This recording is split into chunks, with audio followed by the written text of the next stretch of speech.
Aloha and a terrific morning. On 3rd of October 2013, it's just another day if you may think, but it's not, because it's a chocolatier day and I'm very, very excited and I'm hungry as well because it's early in the morning. It's a Thursday morning and let me introduce my guest. Alright, he is considered, I just made this up, alright, the Sri Lankan Willy Wonka. And right now, I feel like I've won the golden ticket because we've got a legend in Sri Lanka right here on the show with me right now.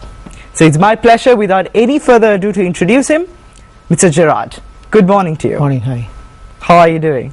Fine, thank you. And welcome to Good Morning Sri Lanka. Yeah, it's good to be here. Yeah. Alright, to start off with, tell us about your journey. You bake cakes, you make chocolates, that's huge. To start from the origin, about your journey from the start. Yeah, actually, I started at an early age, from the age of 17. I started in Kandy. I was at St. Anthony's College in Kandy, and soon after doing my O-levels for the first time, for Shy, even before the results could come out, I had there was this vacancy at the Intercontinental then, in Colombo, and that year I had won the Art of the Year in school. So they were looking for someone with an artistic background who could come and try out butter sculptures and chocolate sculptures and stuff like that. So Levers had everything. I had never even stepped into a 5-star hotel at that time. So it was all new for you at that time, is it? Yeah, it was something totally new, not knowing what to expect. I still went there, met, there was a cousin of mine who was holding a senior position. Actually, he was the one who brought me in. And the first thing they said was, you're underage, and I don't think we can employ. So I said, look, I was not looking for employment. I just, on request, I just sort of came to meet the chefs, and that time most of the chefs were Swiss, German, French. But still they took me because they gave me a little trade test. And there was this German guy called Manfred Kutz. And I said, okay, no, you can start work. So I started immediately, not even going back to Kandy, and I think even my parents were not sure whether I had really started work in Colombo at that time. Originally I wanted to do it for a month during the holidays and then get back to school, because I was also playing rugby that year, and I was hoping to play the second day as well. So you were multitasking from that point, is it? From that point, exactly. Okay. But then I had that talent in me. My mother was a great cook, and I was in boarding school, but even when I spent the holidays at home, I used to remember helping her with her cakes, and she used to turn out all these wonderful dishes. But this trade actually, it came in quite by accident, and like I said, when I came to Colombo, I tried the job, and of course these foreigners who were there, they advised me that I should take it up as a career and pursue what I had started. So then of course I had to go back to Kandy, tell my parents, and most of all I had a problem trying to convince the rector of my school. Somehow started at the Intercontinental. I never got a letter of appointment. They always paid me on vouchers, which I still remember. And then from there I spent about 14 years overseas. I worked for the Ritz-Carlton group, I worked for the Regency group, I worked for Intercontinental overseas again. So was this the point or the moment that your love for food started? Or was actually it was then that I discovered that you had a passion for it, is it? You see, I always say if I didn't become a chef, I would have ended up as a musician, because I used to play for the school band. At that time we had a pop band, and for about 2 or 3 other bands in Kandy as well. So those were basically your two options, is it? Musician? Exactly. Music was, I was quite heavy into music at that time. And I used to play lead, I used to play bass, I used to drum.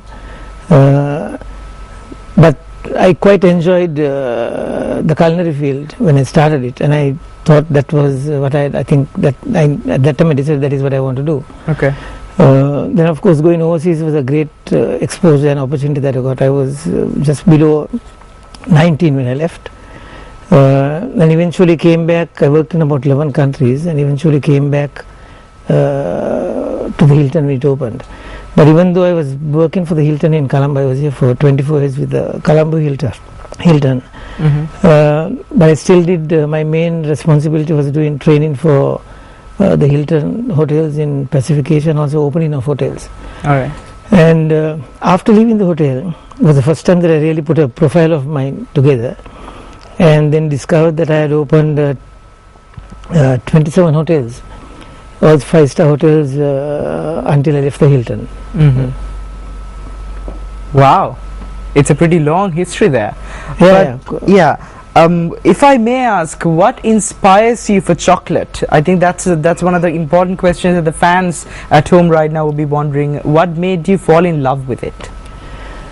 I think chocolate is a very specialized area. You need to. I have trained in all areas of the kitchen actually, and chocolates is one area that you need to specialize in. Chocolates and even cake making and pastry making is a specialty area. You got to have something more than just being a chef to master those areas. What do you mean? And especially in cake making, in chocolate making, in bakery, because there you prepare everything from scratch. Yeah, it's unlike in hot cooking. You might already have the meat or the fish which is there. You marinate it, you slice it, you grill it, or you fry it, or you poach it, or whatever, and it's been served. But here you need to go from zero to... You start from zero ingredient, up to the point of the finished product. So it's a much bigger challenge than doing hot cooking. And also it has, I think, with my artistic background that I had, this was the area for me to go, because when it came to the finishing of a cake and answering a question about the chocolate. Yeah. Chocolate is something that is loved by everyone. I mean, if you talk to 10 people, probably one might say that they don't take chocolate because probably they're diabetic or something like that. But and it is also a known fact that chocolate is one of the food items that has grown immensely globally, and there is a shortage of even cocoa beans at the moment compared to so much chocolate that has been consumed. And chocolate also has gone into different various. It's like fashion today. Yeah. Now if you look at some of the chocolates that even we produce, I was the one to introduce handmade chocolates first to Sri Lanka, actually, when the Hilton opened. And even at that time, I remember people were quite fascinated about white chocolate. Sri Lanka, I think in Sri Lanka, very few knew that there was a white chocolate. For them, chocolate had to be dark brown, in color. And nobody, I mean, if we displayed white chocolate, milk, and dark chocolate, very few went for the white chocolate. That was pure magic for a lot of people. But today, a lot of people, they come to me and request for white chocolate. Yeah. And also there are various. There is it's a unending variety that you can do with chocolate. And if you want to produce 1,000 varieties, you can do that. Yeah. And once you, of course, master the basic, And I was lucky. I got to work with a top chocolatier a guy called Vitema in Belgium. And he's not well known. I mean, you may hear of other big brands, but you may not hear of this guy. But for me, he's one of the best top chocolatiers and I was lucky I got that chance of working with him. I did my basics. And of course, the rest is all what I do now is all my creations. And you got the right appraisal, you got the right guidance from so many other opinion formers in the industry. How important do you think that is, to get the right judgment from people who are experienced? Now, for example, there are so many youngsters who want to get into the industry right now, but for them, people like you need to give them tips on what to do and what's next. You agree on that?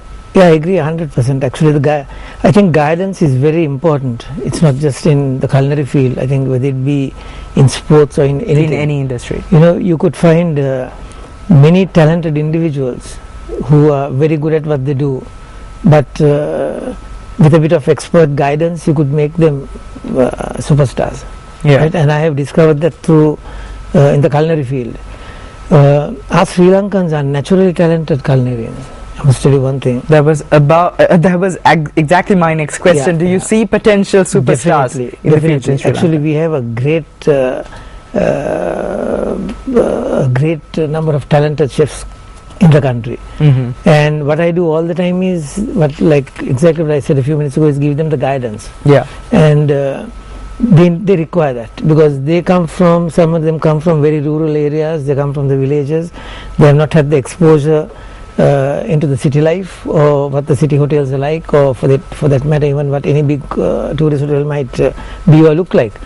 So not just hiring them and putting them there to work, you have to give them that guidance, briefing them from time to time, teaching them something better than what they are doing, and that is what is required here. And I think one of the other reasons why, especially the people that you just mentioned from the villages, the people who don't have the luxury to come out of the real world, there is this barrier on language. Yeah. How do you see this, and where would you think these people should go and take a turn? The barrier of language, you see, it's, let's admit it, you need to speak English if you need to work in a hotel today, and it's very unfortunate. I studied in the Sinhalese medium, understand, but, and I'm quite proud that I still could speak good Sinhalese and read and write as well. But it's very unfortunate today, there are very few, we have very talented chefs, but the language is a huge barrier. But that, I don't think we are addressing it in the right way, in the sense, I have been involved in a community school at one time, a couple of years ago, through the Chefs Guild. We ran a community school, a tsunami school in Hambantota. Okay. And we had 100 students. The first thing I did was, we did a 3 to 6 months intense English classes. And we didn't start the cookery program until they were ready with English. And soon after that we started the cookery modules, because there was no point in giving them the curriculum and the material if they are not able to understand what is in it. And we kept it as simple as possible when it came to theory and practical theory classes. But you could see, you could take them to a classroom and try to teach them something, but it's not easy to get them to focus or to concentrate. But our guys are very good at picking up something when you show them something practical. But amazingly, the school we did, almost I would say 90% of the students today speak perfect English. And I have 4 of them with me in my business. And in fact, I have a little partnership of a similar business in India, in Bangalore. And 2 of those boys who are heading that are 2 of these boys from this fishing village in Hungam, in Hambantota. And one of my boys is here at the moment. He'll be with me for Christmas because I'm quite busy here. He speaks perfect English. In India, I put him in front of the cameras, in front of the media, and even I couldn't imagine that this is the guy whom we trained from that time. I think we do coming back to the same position that we were talking about proper guidance and giving a proper appraisal, and raising the standards and the confidence, and giving them the confidence that they can be someone. Exactly, and to move from that ladder where in that box where you consider yourself to be very local, and then to raise the standard, and then go international, then go global. And I think you raised a very, very important issue over there as well. So you need to learn what English is, because it's the most important language when it comes to international communication. But having said that, we do have to take a commercial break right now, but when we come back, we are going to have the chocolates here, and I'm going to taste them, so I'm very excited. Join us on our Facebook page as well. It's www.facebook.com/goodmorningsrilanka. We'll be back.